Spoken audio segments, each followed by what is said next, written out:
2007, former semiconductor floor worker at Samsung, Wang died from leukemia at the age of 22. She was one among countless floor operators responsible for testing and recycling chips exposed to carcinogenic chemicals, not in an industrial accident, but regularly in the workplace. In photos and film, her father kneels outside in public protest, shrunken with grief, holding a framed black and white photo of his daughter.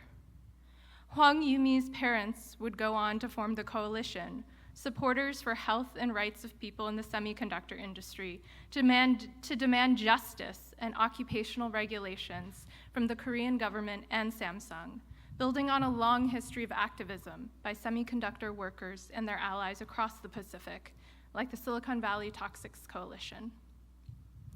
As the days shorten and we surrender to autumn, to talk about a foreseeable future, I must start with death. All living beings on this planet share the same future. We all will die. Yet as monk Ajahn Sujart Abhijato puts it, how we get to the coffin is another story. And as many of us here likely know, how we die is not equal. An untold number of us are not afforded a graceful death by old age and its illnesses, instead met with war, genocide, racialized and gendered violence, and the slow death of environmental injustice. Wang Yumi's death was not a rare case. It is a death all too common.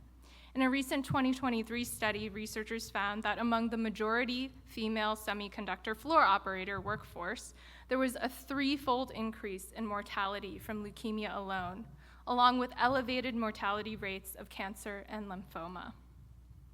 As I visit Hsinchu County in Taiwan, home of TSMC, the leading global fabricator of semiconductors and primary chip supplier to NVIDIA, I think of Wang Yumi.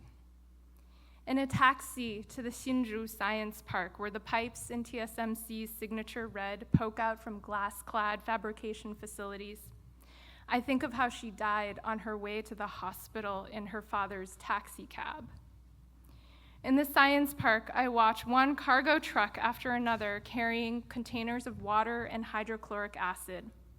Semiconductor manufacturing needs an enormous amount of ultra-pure water for the photolithography process, and TSMC uses an estimated 57,000 cubic meters a day in its Hsinchu fabs alone, which is 150 times the annual amount of water used by the average American household. In drought-stricken areas, TSMC has resorted to trucking in water. And while the industry overall aims to reuse 90% of its water, wastewater is inevitable, often treated and discharged to surrounding areas. In 2009, Angela Chen and her group of researchers at National Taiwan University found elevated levels of PFAS, or forever chemicals, in the river waters, fish, sediment, and rainwater surrounding the Hsinchu fabs. The amounts that her team found were astounding, 100 times the levels of comparable urban areas in Japan and the US. As some of you know, PFAS are called forever chemicals as they are difficult to break down, lasting thousands of years, remaining toxic to the earth and our bodies.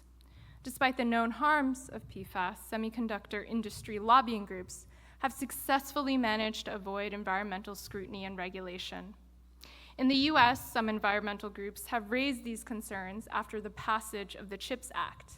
And in Taiwan, as Hua Mei-Chu has documented, opposition to this green Silicon Island industry of chip manufacture has been drowned out by the geopolitical instability and economic development, in hopes that the US will offer protection to chip-producing countries like Taiwan, especially in this moment that self-proclaimed techno-optimists call a global AI arms race or an AI boom.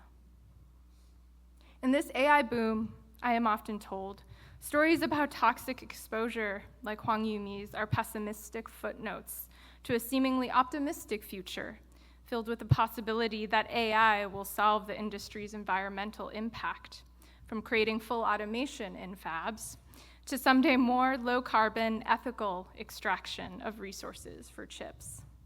I honestly can't think of anything more pessimistic in this logic. the conclusion that there is nothing that we can do in our present, so we just keep our current trajectory and work on more powerful neural nets. In the aftermath of Hurricane Hugo, Audre Lorde wrote, "The earth is telling us something about our conduct of living, as well as our abuse of this covenant we live upon. This covenant is not an end-user license.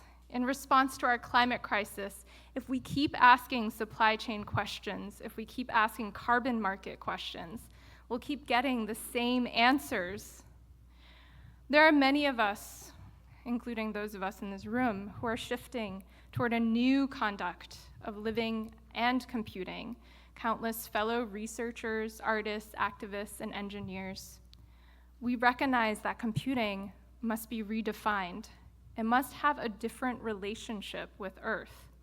Our practices have a long history, growing upon the work that many of us who have imagined computation differently, who have continued solidarities between labor movements and tech, resisting the binary between software and hardware, who dream of things like dial-up internet via radio and homegrown networks.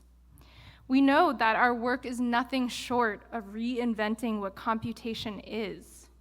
The materials and the know-how for reinvention are already here, not in some far-off future. And it's happening. Practices and pleasures of degrowth in parts of the global north, the juicy technical challenges around permacomputing, recycling, repair, consentful data practices, and stewardship, creating computational paradigms that do not dispossess, but instead can support sovereignty and life. To do so, we know that our tools deserve graceful deaths too. So, in this moment of autumn, let us hold the image of Huang Yumi's father. Hold the fact of death, of grief. Let us kneel before it until it carries us through into a different covenant of living and computing with this earth.